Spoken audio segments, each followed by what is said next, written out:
Hindi na palalampasin ng Malacanang ang mga nagpapakalat ng fake news. Kasalukuyan na umanong pinag-aaralan ng pamahalaan ang pagsasampa ng kaso laban sa mga individual o grupong sinasabing nagpapalaganap ng maling impormasyon na nagdudulot ng kalituhan sa publiko.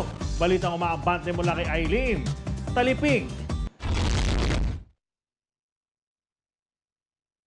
Pinag-aaralan ng Malacanang na masampulan ang mga nagpapakalat ng fake news dahil sa kabi-kabilang nababasa at napapanood ng publiko sa social media na may kinalaman sa pag-aresto at pagsuko kay dating Pangulong Rodrigo Duterte sa International Criminal Court. Sa press briefing sa Malacanang, sinabi ni Palace Press Officer Atty. Claire Castro, makikipagnayan ang palasyo sa Philippine National Police at National Bureau of Investigation upang masawata ang pagkalat ng fake news dahil nalilihis na anya kung ano talaga ang katotohanan.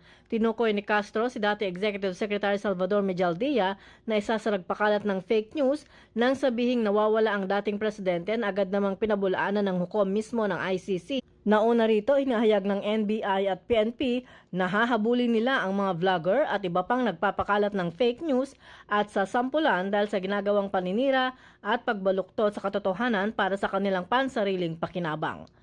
Ako si Eileen Taliping ng Abante Radyo. Ito ang balitang mabilis, mabangis at walang mintis.